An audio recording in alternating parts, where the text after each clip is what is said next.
VP, marami po kasi nag-alala, kaya ay gusto lang po sila linawin.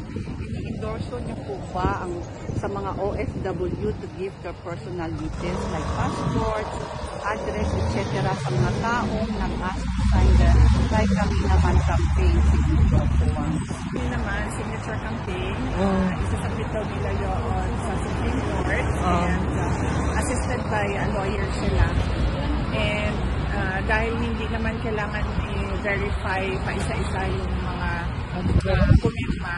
So, ang binigay ko lang ay yung pangalan ko, yung syudad, kung saan ako nakatira, yung bansa, at saka yung hindi ko na rin binigay yung address. Pero yung passport namin, kasi yun ang ano nila, passport number daw nila ilagay. ID number.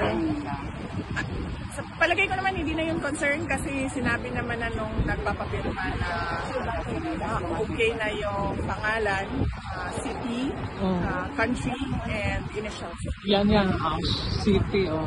Thank you, VP. Yes, salamat.